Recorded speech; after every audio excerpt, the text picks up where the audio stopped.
They thought they knew who belonged in first class. They thought they could decide who sat where, who deserved what, and who needed to be questioned. But when Henry Carter, a man of quiet power and relentless patience, was asked to prove his right to sit in the seat he had paid for, they had no idea they were making the wrong mistake with the wrong man. It started with a single assumption, a glance, a doubt, and before the flight landed, a reckoning had begun. A flight attendant, certain in her authority, called security. A businessman quietly started recording. A corporate executive scrambled to contain a scandal that was already too big to stop. Because this wasn't just about one flight. This was about every flight before it. Every hotel lobby, every restaurant, every boardroom, every moment when a black man had to prove, yet again, that he belonged in a world that had already taken so much from him. And now, the world is watching. Where are you watching from today? Drop your location in the comments. And if you believe stories like this need to be told, hit that like button and subscribe, because what happens next, you won't want to miss it. Now, let's get into the story. The air inside the first-class cabin was thick with quiet privilege. The kind that hummed through the plush leather seats, the perfectly chilled glasses of champagne, the effortless grace of those who moved in and out of this space as if they were born to it. It was a world of hushed conversations, murmured greetings between businessmen in tailored suits, and the occasional sound of ice cubes clinking against crystal. Henry Carter adjusted his reading glasses, flipping through the pages of the Wall Street Journal, his fingers brushing against the crisp edges of the print. Beside him, Lillian Carter, his wife of 42 years, folded a silk scarf neatly into her lap, her fingers lingering on the fine fabric. They had taken flights like this more times than they could count. But even now, in their later years, there was a quiet satisfaction in settling into the comfort of first class. A few seats away, Margaret Whitman, the flight attendant, moved through the cabin with mechanical precision. She had been in the airline business long enough to know that first class had an unspoken order, a hierarchy as rigid as the seating chart. Her uniform was immaculate, her blonde hair secured in a perfect bun, her steps measured and confident. She had performed this routine thousands of times, and it always began the same way: a scan of the cabin. A quick assessment of who belonged and who did not. Her gaze swept over the passengers, nodding at the familiar archetypes: the Wall Street financier with his Mont Blanc pen, the young couple lost in their own quiet world, the retired doctor sipping his bourbon. But then, her eyes landed on them. The elderly black couple in the third row. Her breath hitched just slightly, but she caught herself, forcing a neutral expression onto her face. Her first instinct was hesitation, a fleeting moment of disbelief. It wasn't that black people never sat in first class. No, she had seen them before. Athletes, entertainers, the kind who were expected here. The ones whose presence came with a known narrative. But this couple, they were neither flashy nor familiar. They were out of place. Margaret moved toward them, her heels clicking against the carpeted floor. The sound somehow louder than it should have been. She leaned in slightly, keeping her voice polite but firm. "Excuse me, but I need to check your tickets." Henry looked up from his newspaper, his brows raising just a fraction. There was no confusion in his gaze, no flustered reach for explanation, just quiet patience, the kind that had been worn into his bones over the years. Without a word, he reached into his jacket pocket and handed over the crisp boarding passes. Lillian, still silent, merely watched. Margaret took the tickets and barely glanced at them before shaking her head. "These must be a mistake. First class is reserved for paying passengers." It was subtle, the way the air shifted in the cabin, the way nearby passengers pretended not to listen while leaning in ever so slightly. Lillian exhaled slowly, smoothing the silk of her scarf. When she spoke, her voice was soft, but there was steel beneath it. "We paid." Margaret's smile was tight, her fingers clenching the boarding passes just a little too hard. She had heard responses like this before. Indignant, defensive, sometimes outright aggressive, but this couple wasn't shouting, wasn't arguing, and somehow, that made it worse. It made her question her own authority. And she did not like that feeling. She straightened, her posture stiffening as she tried to regain control. "I'll need you to step aside while I verify this with the front desk." Henry folded his newspaper carefully, his movements slow, deliberate. "Why?" Margaret faltered. It was such a simple question. yet it threw her off balance. It's just protocol. Lillian let out a quiet laugh. Not of amusement, but of knowing. Protocol, she echoed, as if tasting the word. Testing its weight. Henry nodded. A slow, almost imperceptible motion. I see. And how many other passengers have you checked today? A flush of heat crawled up Margaret's neck. She glanced around the cabin, realizing too late that all eyes were on her now. None. She had checked no one else. There had been no reason to. The realization settled in her stomach like a stone. But instead of admitting it, instead of backing down, she doubled down. Sir, if there's no issue, then this won't take long. I'm simply following airline policies. Henry exhaled, shaking his head slightly. You and I both know that's not true. The tension in the cabin thickened, pressing against the walls, lingering in the unspoken words between the seats. Some passengers shifted uncomfortably, while others, those who understood exactly what was happening, remained frozen, waiting. Margaret turned on her heel, her heart pounding. She had to move quickly, had to assert herself before she lost control of the situation completely. She picked up the intercom phone and spoke in hushed tones to Lawrence Grant, the senior flight attendant. I need security in first class. Lawrence frowned. For what? Margaret's voice lowered further. A couple in first class. I don't think they belong here. Lawrence's expression darkened. Did you check the manifest? Margaret stiffened. Lawrence sighed, already sensing what this was. You should always check first. But Margaret wasn't listening. She turned back to the intercom, signaling for assistance. A moment later, a uniformed security officer, Matthew Reynolds, entered the cabin. His presence alone sent a ripple of discomfort through first class. Henry and Lillian remained seated, unmoving. Matthew cleared his throat. Sir, ma'am, I'm going to have to ask you to come with me to clear up a seating issue.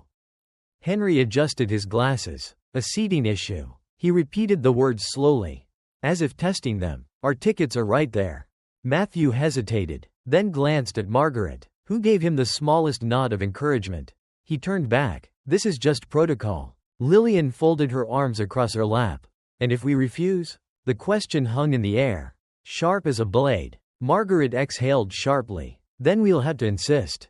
Henry looked at his wife, then back at Matthew. His voice was calm, but there was something beneath it, something old, something tired, something that had lived this moment too many times before. Son, you might want to call your supervisor before you make a decision you regret. A flicker of uncertainty passed over Matthew's face. Margaret scoffed. Oh, this is getting ridiculous. But Matthew hesitated, reaching for his radio. Control, this is Officer Reynolds. Can I get verification on 2 first-class passengers? A moment of static. Then a voice crackled through. Stand by. Officer Reynolds. Do not remove those passengers under any circumstances. Margaret felt her stomach drop. Repeat. The voice continued. Do not remove those passengers. Incoming personnel are on their way. The entire first-class cabin was silent now. Margaret's hands clenched at her sides. She had lost control of this moment, and she had no idea what was about to happen next. The tension inside the first-class cabin had taken on a life of its own, expanding like an unchecked fire. Slow at first, then devouring everything in its path.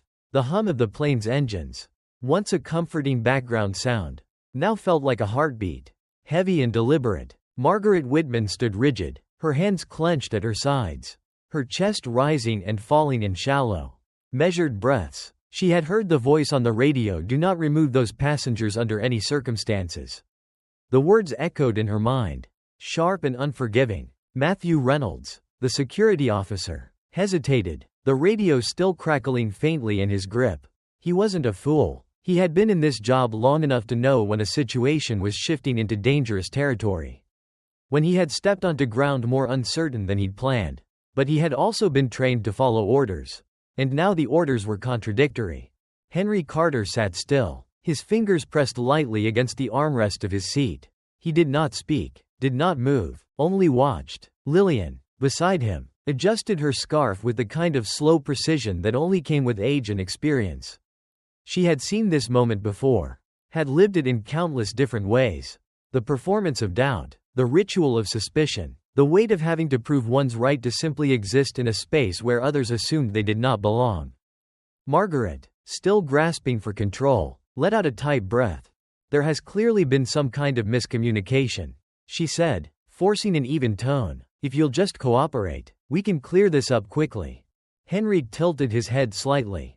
And if we don't? Margaret flinched. There was something about the way he asked it, not in defiance, not in anger, but in the quiet, knowing way of a man who had played this game before and had grown tired of it. A murmur rippled through the cabin. Passengers exchanged glances, some feigning disinterest, others fully engaged, watching as if they had paid for the spectacle. Margaret turned to Matthew, desperate to reclaim the authorities slipping through her fingers. Officer, escort them to the front. Now. Matthew shifted his weight, his jaw tightening. Ma'am, I just got orders to stand down. Margaret's face flushed. And I am giving you orders. Matthew didn't respond right away. Instead, he looked toward Henry and Lillian, then back at Margaret. Why? The words sliced through the air like a blade. Margaret blinked. Excuse me? Matthew squared his shoulders. Why are we removing them? The murmurs in the cabin grew louder. The question lingered between them, a force of its own. It wasn't just about protocol anymore. It was about something deeper. Something more dangerous. Margaret's lips parted, then closed, because she did not have an answer that wouldn't unravel her. She could feel it now, the way the tide was turning. The way the room itself was shifting against her. The businessman in the corner, who had been silent the whole time, now had his phone in his hand, subtly angling the camera. A mother clutching her child leaned forward, her brow furrowed in quiet judgment. And then, the sound that would change everything. The whoosh of the cabin door opening. The curtain at the front of the plane rustled, and a tall figure stepped inside. Nathan Calloway, the airline's regional director. Margaret's stomach twisted. Nathan's presence alone was enough to silence the room. He moved with the ease of a man who carried power without needing to announce it. His sharp navy suit was immaculate, his polished shoes barely making a sound against the carpeted floor. But his eyes were unreadable, sharp and cold as he took in the scene before him. Margaret took an instinctive step back. Nathan's gaze landed on Henry and Lillian, and just for a fraction of a second, something flickered in his expression. Recognition. A slow inhale, measured and deliberate. Then, he spoke. Mr. Carter, Mrs. Carter. His voice was composed, but there was a slight edge to it. I trust there's a reason for this situation? Henry leaned back slightly, the faintest hint of amusement curling at the edge of his lips. I don't know. Nathan, you tell me. Nathan exhaled sharply, turning to Margaret. Miss Whitman. His voice was clipped. Professional. Explain. Margaret swallowed hard, her pulse thrumming against her ribs. I was simply following protocol. Sir. Nathan's expression did not change. Protocol? Margaret nodded stiffly. I was ensuring that first-class seating was reserved for paying passengers. A silence fell over the cabin, heavier than before. Nathan's voice was calm, but laced with something sharper beneath it. And did you check the manifest before making that assumption? Margaret's throat tightened. I didn't think it was necessary. Nathan sighed, the kind of sigh that carried weight. The kind of sigh that came from a man who had dealt with this before, who had seen it unfold time and time again. He turned toward Henry and Lillian, his voice softer now, measured. My deepest apologies for this inconvenience. Lillian lifted an eyebrow. Is that all it is? Nathan hesitated. Henry adjusted his cufflinks. Nathan, tell me something. When was the last time you had to prove you belonged somewhere you already paid to be? Nathan didn't answer, because the answer was never. Margaret, meanwhile, felt her world closing in. The whispers in the cabin were no longer whispers. Passengers were openly watching, recording, some shaking their heads in quiet disapproval. And then Nathan did something she was not prepared for. He turned back to her. Miss Whitman, he said evenly, you are relieved of duty for the remainder of this flight. Margaret's breath caught. What? Nathan continued as if she hadn't spoken. Upon landing, you will be met by a supervisor to discuss further disciplinary action. Margaret's entire body went rigid. Sir, I was just. Nathan raised a hand. Enough. The word was final. She had lost. The businessman across the aisle smirked slightly, lowering his phone. Margaret felt heat creeping up her neck, shame burning in her chest. She had spent years controlling this space, dictating its rules, determining who belonged. And now, she was the one being removed. As she turned toward the galley, her steps stiff and robotic, She caught a glimpse of Lillian adjusting her scarf once more. Her fingers delicate, precise. Lillian met her gaze, just for a moment, and then she spoke, soft enough for only Margaret to hear. "All these years," she murmured, "and you still don't know who signs your paycheck." Margaret's breath hitched. She turned away quickly, her vision blurring at the edges. Outside the cabin door, Nathan let out a slow breath before nodding toward Henry and Lillian. "I assure you," he said quietly, "this will be dealt with." Henry smiled faintly, lifting his newspaper once more. "I imagine it will." The weight of assumption had finally come crashing down. And now, the reckoning had begun. The tension did not leave the cabin. It lingered, thick and oppressive, even as Margaret Whitman disappeared behind the galley curtain. It was the kind of silence that did not settle, but rather hung in the air like a storm on the verge of breaking. Passengers shifted uncomfortably in their seats, pretending to turn their attention elsewhere. But there was no escaping it, the weight of what had just happened, of what was still happening. The rules had been reversed. The balance of power had shifted. And for some, that realization was exhilarating. For others, terrifying. Henry Carter sat still, watching, not gloating, not triumphant, but still. He had lived long enough to know that moments like these were never just moments. They were markers, fractures in time that revealed something deeper about the world and the people within it. Nathan Calloway, standing rigidly near the front of the cabin, ran a hand over his face, exhaling sharply. He had been sent here to smooth things over, to fix the mess that had been made. But something about the way Henry was looking at him made him feel like he wasn't in control of the situation at all. Lillian adjusted her scarf, her movements slow and deliberate. "You don't have to apologize, Nathan," she said, her voice smooth but edged. "We've heard it all before." Nathan swallowed, shifting his stance. Henry raised a hand, stopping him. "No need." He leaned back, glancing out the window at the sky stretching endlessly beyond them. "You see, I want to believe that this was just one flight attendant's mistake. That this was just one of those things. But you and I both know better." Nathan's jaw tightened. "It should never have happened."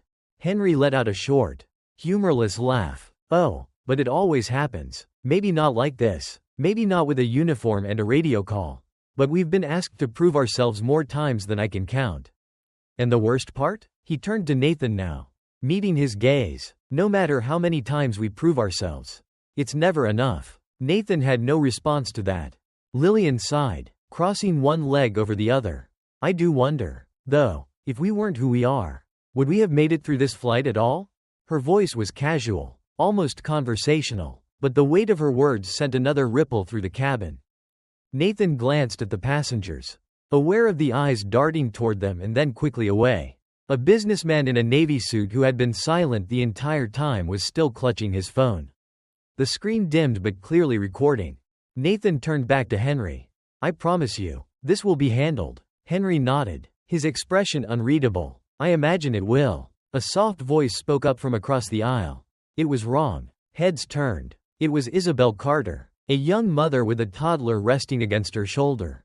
She looked nervous, hesitant, but she held her ground. What she did, it was wrong, she repeated. Lillian regarded her for a long moment, then smiled slightly. "You noticed?" Isabel's grip on her child tightened. "Yes." Henry tilted his head. "And yet, you didn't say anything." Isabel inhaled sharply. "I didn't know if I should." Henry studied her. "And why not?" Isabel looked down, her fingers fidgeting with the fabric of her child's blanket. "Because no one else did." Silence. A deep, resounding silence that echoed louder than any argument ever could. Henry nodded slowly. "I appreciate your honesty." Isabel's eyes flickered toward Lillian, and then back to Henry. "I should have said something." Lillian sighed, shaking her head slightly. "We shouldn't have to rely on courage to be treated with basic decency." Nathan took a step closer, his voice measured but firm. "Mr. Carter, I understand." Henry cut him off with a raised hand. "I don't think you do. Nathan, I don't think you ever will." Nathan exhaled. "What do you want me to do?" Henry leaned forward, his voice dropping just enough to make Nathan listen harder. "You can't fix this with a statement. You can't make it go away with an internal investigation. What happened here?" He gestured around the cabin. "This isn't new. It isn't shocking. It's just the first time in a long while that someone like Margaret had to answer for it in real time." Nathan had nothing to say to that. Another shift in the cabin. Another wave of whispered voices. Of glances exchanged. Of passengers now forced to sit with what they had just witnessed. Henry sighed, picking up his newspaper once again. We'll land soon enough. I'm sure the press will want a statement. Nathan's face went still. Press. Of course. There was no stopping this now. Too many people had seen. Too many people had recorded. And Henry Carter had no intention of being quiet. Margaret Whitman had been humiliated today. Yes, she had lost the battle she thought she was winning. But Henry knew the real war wasn't fought in cabins like this. The real war happened after the plane landed. And it was only just beginning. The plane had begun its slow descent. But inside the cabin, the atmosphere remained taut, thick with something unspoken yet inescapable. It was the kind of silence that didn't settle. The kind that lingered in the spaces between people, pressing down harder with every breath. Nathan Calloway stood at the front of the first-class section, his fingers curled against his palm, his mind racing through possible damage control strategies. But there was no salvaging this, not in the way he had been trained to handle corporate disasters. This wasn't a press release kind of problem. This was a reckoning. Across from him, Henry Carter turned a page of his newspaper with deliberate ease, as if this were nothing more than another day. Another inconvenience. But Nathan knew better. He knew that kind of stillness. It wasn't apathy. It was the patience of a man who had seen this before, who had lived it in 1,000 variations. In hotel lobbies, in department stores, in bank offices, and, yes, on airplanes. Henry wasn't surprised. And that was what made this so damning.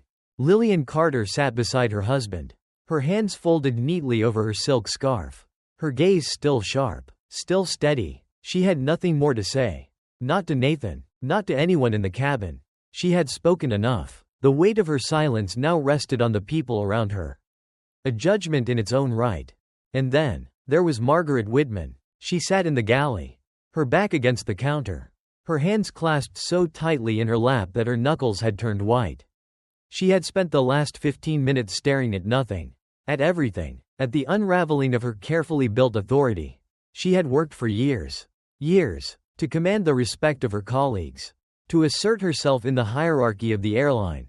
And now, with a single decision, she had lost all of it. She had humiliated herself in front of an entire cabin of passengers. She had been dismissed by a regional director. And soon, she would step off this plane, not as a senior flight attendant, but as a cautionary tale. She thought of how easily it had happened, how quickly everything had slipped from her grasp. One assumption, one moment where she had chosen power over discretion, control over humility. Hadn't she just been doing her job? But that question felt weaker now, more fragile. Had it really been her job to single them out? Had it been her job to assume they didn't belong?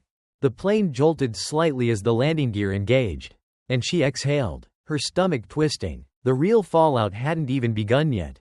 The weight of watching. As the runway came into view through the windows, passengers in first class shifted, stretching, adjusting their belongings. But there was no easy transition back into normalcy. Not after what had happened. Nathan straightened his tie, the tension settling into his shoulders. He could feel it, the scrutiny, the eyes on him, the quiet judgment, not just from Henry and Lillian, but from everyone, the businessman who had been recording, the young mother who had spoken up, the silent ones who had simply watched.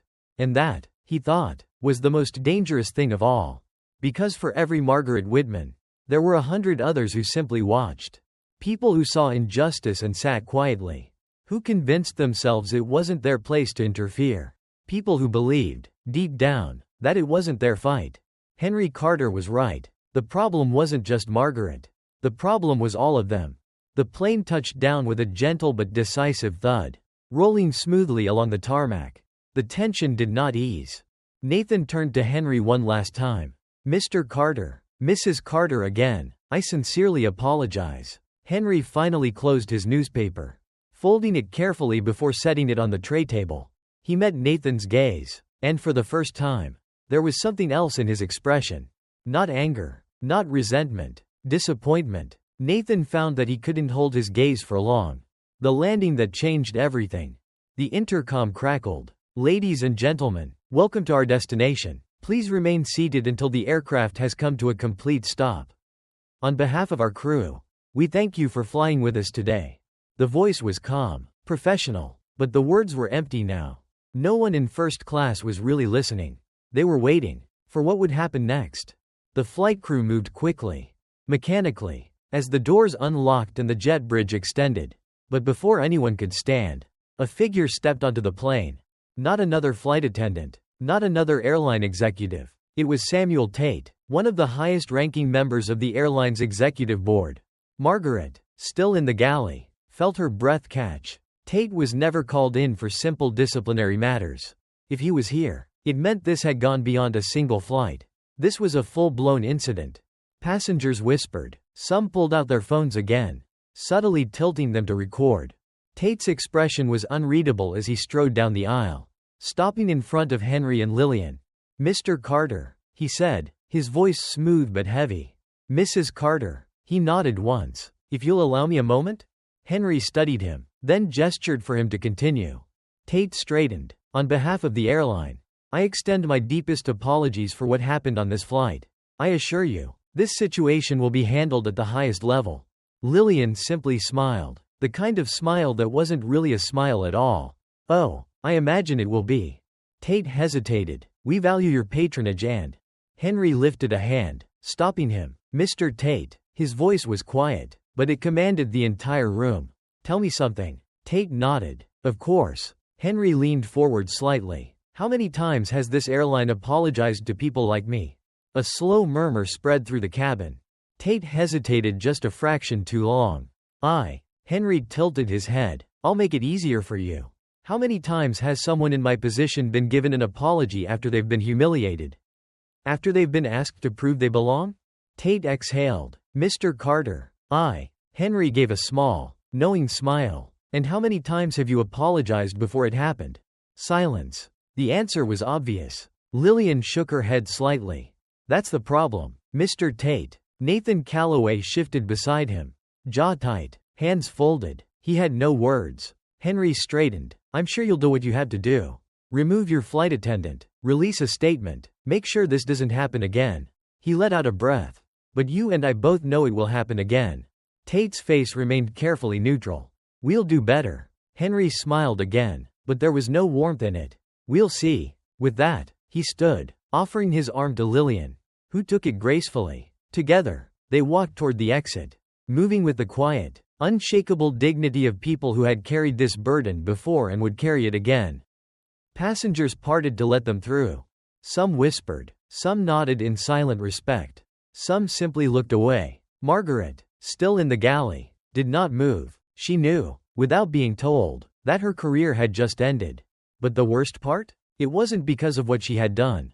It was because this time, people had been watching, and they would remember. The cabin remained eerily quiet as the Carters stepped off the plane, leaving behind an airline scrambling to contain a fire that had been burning long before this flight had ever taken off. The moment Henry and Lillian Carter stepped off the plane, the world outside greeted them with an eerie, expectant silence. The jet bridge was too quiet, too still, an unnatural pause in the carefully orchestrated dance of air travel. It was as if the very walls of the airport knew that something had shifted. That something had broken loose inside that cabin. And now the rest of the world was waiting to see where the pieces would land. Nathan Calloway followed them at a respectful distance. His presence not unwelcome, but unnecessary. He had played his part, said what he had to say. Now, there was nothing left but the fallout. At the end of the jet bridge, 3 uniformed airline officials stood waiting, one of them Lawrence Dean, a senior VP whose face was made for press conferences. His salt and pepper hair always perfectly combed. His suit a shade too expensive for his modest salary. Tension hung between them, heavy as a storm cloud. Lawrence stepped forward, offering a tight, diplomatic smile. "Mr. Carter, Mrs. Carter." His voice was smooth, practiced. "I'd like to extend our deepest apologies for what happened aboard your flight." Henry tilted his head, studying the man as if he were some new species of bird he hadn't yet decided was worth his attention. "That's so?" Lawrence hesitated. "Yes, and I can assure you, we take this matter very seriously." Henry nodded slowly, his expression unreadable. "Of course you do." Lillian shifted beside him, her hands still folded neatly over her purse. "What happens next?" Lawrence cleared his throat, glancing at the other two officials as if looking for a lifeline. "We are conducting an internal investigation. The flight attendant in question will be placed on immediate leave while we review the incident." A slow, deliberate hum escaped Lillian's lips. "Leave," she repeated, tasting the word, rolling it over her tongue like a stone. Lawrence straightened. "Yes, we want to ensure that no passenger ever experiences something like this again." Henry let out a short, humorless laugh. "Son, I've been hearing that promise for 60 years. Lawrence's smile faltered. "I understand your frustration, but No," Henry interrupted, his voice still calm, still steady, but now carrying an edge that made the men in suits stiffen. "You don't understand. That's the problem. You think you can fix this with a suspension. A carefully worded statement. A few diversity training sessions." Lillian sighed, shaking her head slightly. "And maybe, for a little while, you'll believe that's enough." Lawrence inhaled sharply, his grip tightening around the folder he had been holding. "Mr. Carter, what would you like us to do?" Henry smiled. It was not a kind smile. "You really want to know?" Lawrence nodded. "Yes." Henry's expression darkened, the weight of years settling into his features. "I want you to walk through this airport and count how many times you see someone who looks like me wearing a suit. Speaking in a boardroom, running your damn airline." Lawrence opened his mouth, then shut it. Henry continued. "I want you to ask yourself why people like me, people with money, with power, with ownership, still have to prove ourselves to people like your flight attendant." Silence. Passengers passed by in the background, some glancing curiously at the group, others keeping their heads down, avoiding eye contact. The airport carried on around them, the way it always did, the way the world always did after moments like this. Because that was the secret, wasn't it? The world always kept moving. The question was whether it had learned anything along the way. The walk of the fallen. Margaret Whitman stepped off the plane last. Her uniform, once crisp and commanding, now felt like a costume that no longer fit. The fabric clung to her skin, suffocating, foreign. She had thought she would be escorted by security. But no one had touched her. She had been abandoned instead. Passengers passed her, their gazes flickering in her direction but never lingering. She was no longer the one in control. No longer the one enforcing rules. She had become something else entirely. The example. At the end of the jet bridge, a single woman waited for her. Her name was Lisa Monroe, and Margaret had worked with her before, seen her handling firings. Disciplinary reviews. The quiet removal of employees who had made a mistake too large to ignore. Lisa sighed, tucking a strand of graying hair behind her ear. "Come with me." Margaret followed. The walk to the private conference room was long. Too long. The airport was filled with noise. But she barely heard any of it. She heard them instead. Lillian's voice, soft but sharp. "All these years, and you still don't know who signs your paycheck." Nathan's voice, cold, unforgiving. "You are relieved of duty." And Henry Carter, the man who had simply watched her undo herself. Margaret felt something clawing at the edges of her mind. Something she wasn't ready to name. Guilt. The conference room verdict. The door clicked shut behind them, sealing Margaret inside with Lisa and another executive she didn't recognize. The walls were bland, the air too cold, the table between them too wide. Lisa folded her hands in front of her. "I'm going to make this simple." Margaret swallowed. "You are suspended indefinitely." Lisa continued, her tone professional but devoid of warmth. "You will not be permitted to work on any flights, in any capacity, until further notice." Margaret's breath hitched. "Suspended?" Lisa nodded. "Pending review. And make no mistake, Margaret, there will be a review." Margaret clenched her fists. I was enforcing policy." Lisa sighed. "No, you weren't. You were enforcing something else entirely." Silence. Margaret's throat tightened. "I didn't mean to." Lisa leaned forward slightly. "That doesn't matter." And suddenly, Margaret realized the awful truth of it. This wasn't just about the Carters. This wasn't about one bad judgment call. This was about all the times before. The ones that had gone unnoticed. The ones that had been ignored. The ones that had never made it to a conference room like this. She had done this before, hadn't she? Lisa exhaled and stood. "You will receive a formal notice from our. I suggest you prepare yourself for what comes next." Margaret opened her mouth, but nothing came out. Because what could she say? The meeting was over. She wasn't the victim here. She never had been. A terminal divided. Meanwhile, in the VIP lounge, Henry and Lillian Carter sat in comfortable leather chairs, sipping tea as they waited for their car service. Nathan Calloway sat across from them, rubbing his temples. "We're going to try to make this right," he muttered. Lillian smirked over the rim of her teacup. "Oh, Nathan, you're still under the impression that this is something you can fix." Nathan looked up at Henry. "Are you going to press charges?" Henry chuckled, shaking his head. "No, Nathan, I don't need to take her to court." He leaned forward slightly. "The world's already doing it for me." Nathan let out a slow, resigned breath. Henry tilted his head, considering the man in front of him. "The real question is, Nathan, what will you do now?" Nathan didn't have an answer for that. Not yet. But as the terminal outside bustled with movement, with passengers unaware of the battle that had just taken place, one thing was certain: this wasn't over. Not by a long shot. The airport had returned to its usual rhythm, gates announcing boarding calls, travelers dragging their suitcases across polished floors, families reuniting, businesspeople moving with singular focus. The world, indifferent as always, carried on. But within the sterile walls of the VIP lounge, where the air was perfumed with the scent of fresh coffee and quiet affluence, something had shifted. It was an invisible thing, but everyone in that room felt it. Henry Carter sat with his hands resting lightly on the table in front of him. His tea had gone cold, but he hadn't touched it anyway. Lillian sat beside him, the light from the floor-to-ceiling windows illuminating the soft silk of her scarf. She, too, had yet to take a sip. Across from them, Nathan Calloway sat hunched slightly forward, his elbows resting on his knees, fingers pressed together in thought. He had stopped pretending this was just another corporate misstep, had stopped trying to package it neatly into a public relations problem with a press release solution. Henry watched him carefully. "You still think you can control this, don't you?" Nathan exhaled slowly. "I can contain it." Lillian let out a small laugh, not the joyful kind, but the weary, knowing kind that comes after a lifetime of seeing history repeat itself. "You think that plane landed back in silence, Nathan? You think the conversation ended just because the flight did?" Nathan pinched the bridge of his nose. He knew better. Of course he did. The video, the one Margaret had feared, the one that had been recorded by at least half a dozen passengers, was already online.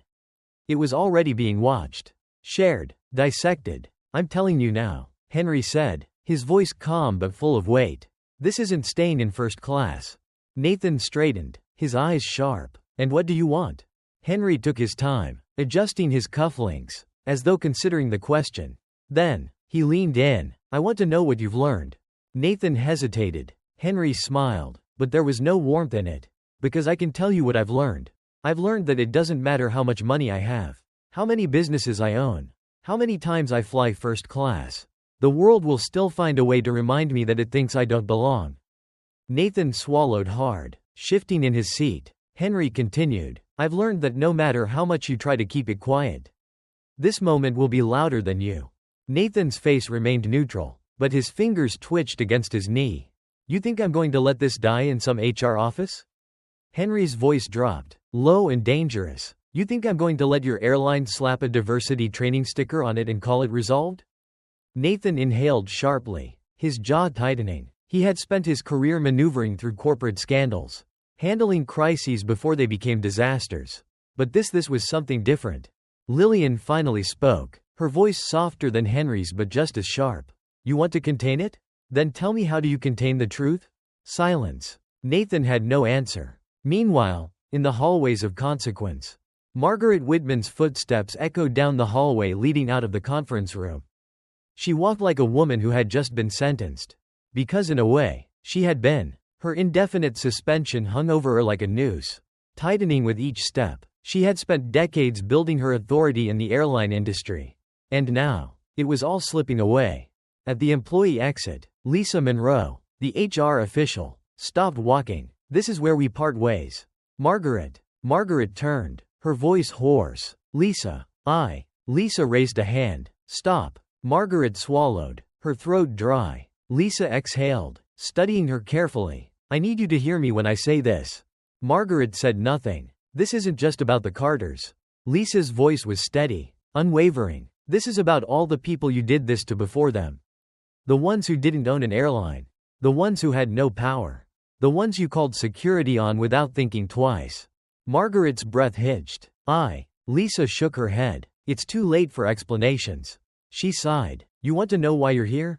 Margaret nodded. Barely. Lisa's eyes darkened. Because this time, somebody filmed it. Margaret flinched. She turned to leave, but just before she reached the door, Lisa spoke once more. Ask yourself something, Margaret. Margaret paused. If you hadn't been caught, would you even feel guilty? The words slammed into her like a force she wasn't ready for. She didn't answer, because she wasn't sure. The beginning of the end. Back in the VIP lounge, Nathan's phone buzzed against the table. A notification. Viral video. Racial profiling incident on first-class flight, airline under fire. He didn't have to open it. He already knew what it would say. Henry smirked, watching him. That the notification you were hoping to contain? Nathan's throat tightened. I can try to get ahead of it. Henry shook his head. Oh no. Nathan, you're already behind. Lillian adjusted her scarf, watching as Nathan's carefully constructed world began to crumble. Because this wasn't just a story about a flight attendant who had made the wrong call. This was about something bigger. Something deeper. Something older than all of them. This was about power. Who had it? Who thought they had it? And who was finally losing it? The reckoning had begun, and there was no stopping it now. Outside, the airport bustled as it always had, families reuniting. Business travelers walking with purpose. Flight attendants hurrying to their next assignments. The mechanics of the world had not stopped turning. But something in the air felt different. Charged. In the VIP lounge, Nathan Calloway stared at his phone. The glowing screen illuminating the deepening lines on his face.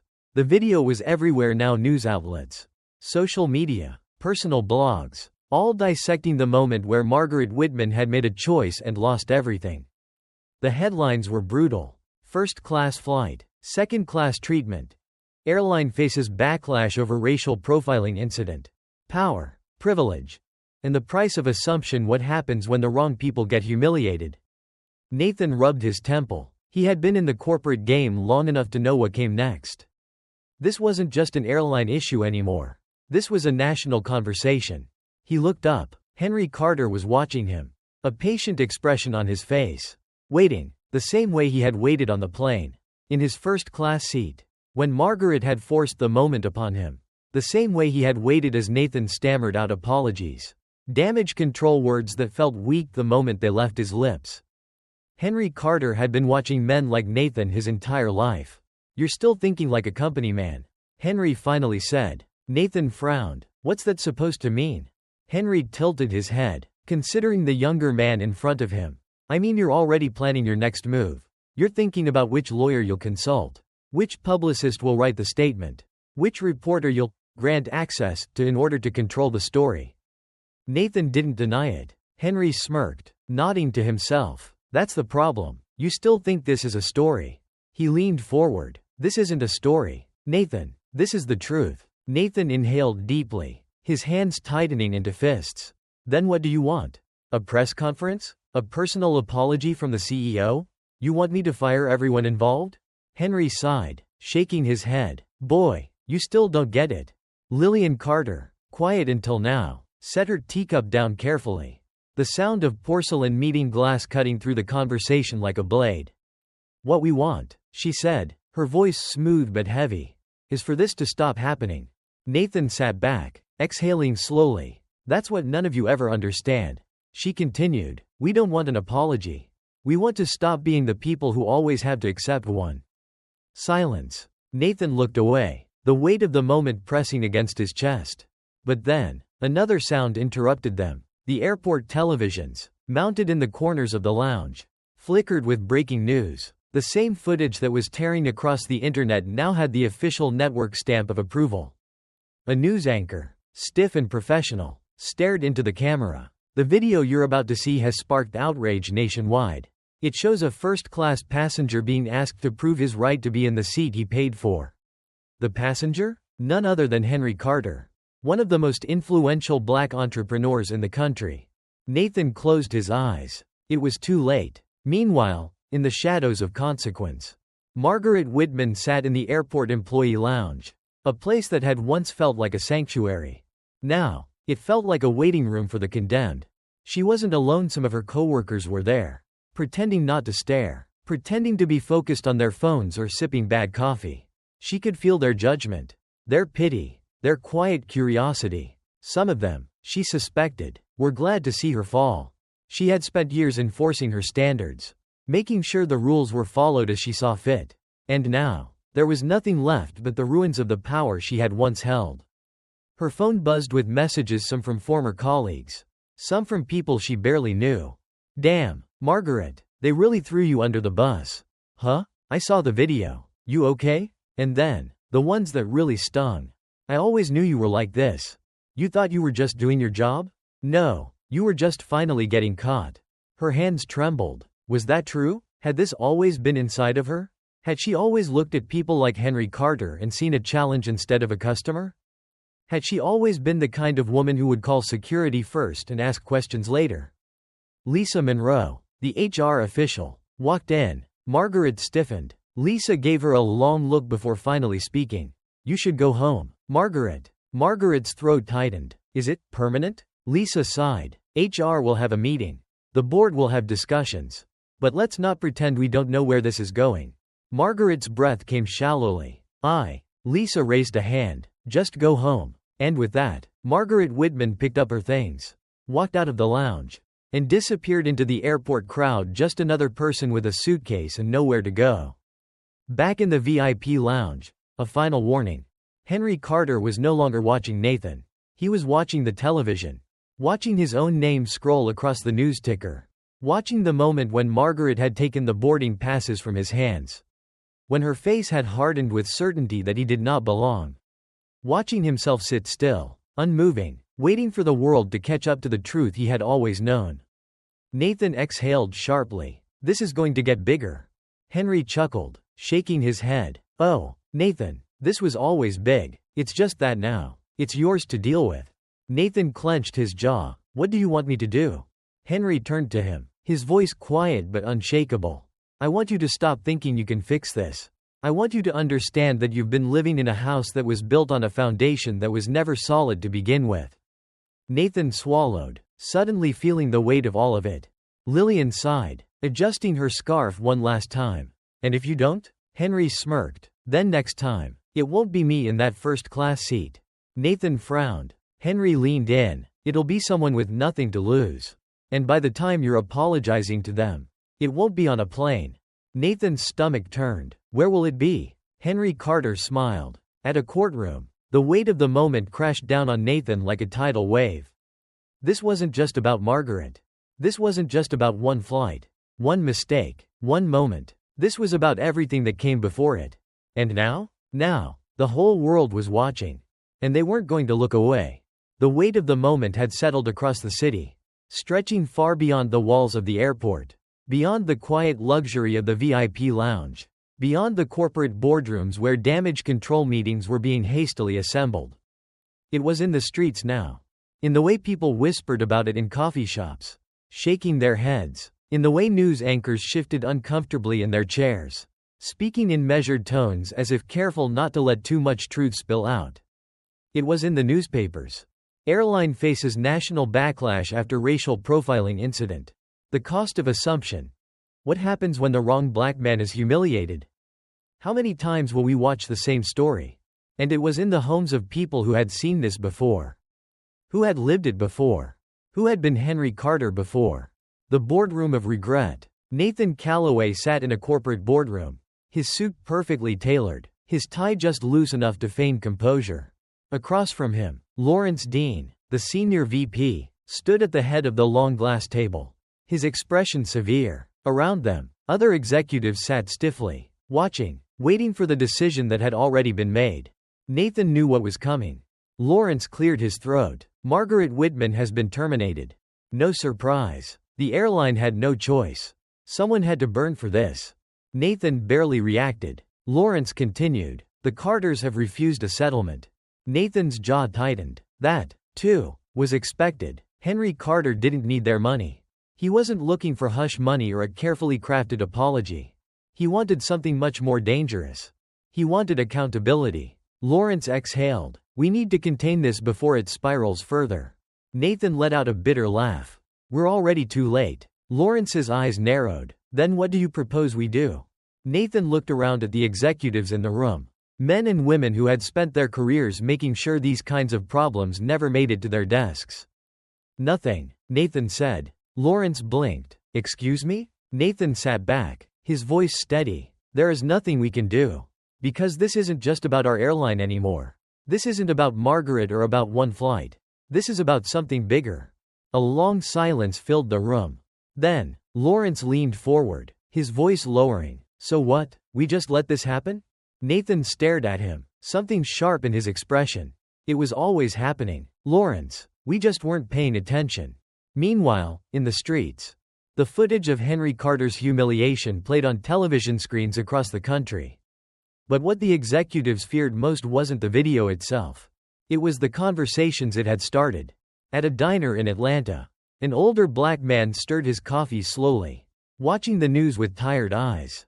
At a bus stop in Chicago, two young men sat scrolling through their phones, shaking their heads as they read the comments. At a university in California, students gathered in a classroom, watching the video projected onto a screen, arguing over whether this was about one woman's mistake or about an entire system that had been making mistakes for generations. And in the heart of New York City, a protest had begun. It wasn't planned. It wasn't led by any organization. It was just people, stepping into the streets, holding signs that asked the same question over and over again. How many more times? Henry Carter's next move. Nathan found Henry Carter later that evening. Not in an office, not in a press conference, but in a hotel lounge, seated comfortably with a glass of whiskey in his hand. Nathan slid into the seat across from him. Henry took a slow sip before speaking. They fired the girl, didn't they? Nathan nodded. Yes. Henry smirked. They always do. Nathan exhaled, rubbing his forehead. Henry, I know you're going to keep pushing this. Henry leaned forward. You think I shouldn't? Nathan shook his head. I think you know exactly what you're doing. Henry studied him. And what do you think that is? Nathan hesitated. Then, finally, he spoke. You're making sure they can't ignore it this time. Henry sat back, satisfied. Damn right. Nathan swallowed, his voice quieter now. And what happens next? Henry tilted his head. What always happens? Nathan. A pause. Nathan clenched his jaw. They fight back. Henry smiled. Now you're learning. The backlash begins. That night, the network news shifted. The first wave of counter-narratives began. A guest on a news panel leaned forward, eyes sharp with manufactured outrage. We don't even know if this was really about race. Maybe the flight attendant was just doing her job. Another segment showed an old photo of Margaret Whitman, smiling in her uniform, framed with a headline that read, "An airline veteran's career destroyed by one incident, is this fair?" The whispers began. The backlash came fast. And Henry Carter had seen it all before. They would say he had overreacted. They would say he had ruined someone's life. They would say that he was the problem. And he was ready for all of it. Because what they didn't understand, what they had never understood, was that this wasn't his story alone. This was everybody's story. Every black man who had ever been asked to prove he belonged. Every black woman who had been made to wait just a little longer. Every child who had been told they were imagining the way the world looked at them. This moment belonged to all of them. And Henry Carter wasn't going to let it pass.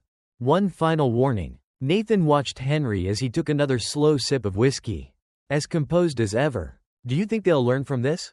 Nathan asked, his voice quieter now, almost hopeful. Henry sighed, placing his glass down. No, he said simply. Nathan frowned. Then why fight? Henry Carter smiled. Because if I don't, he said, they'll think they've won. And outside, the world kept turning. But this time, it would have to turn with them. Because this time, the fight wasn't going away. Not today. Not tomorrow. And not until the world finally understood.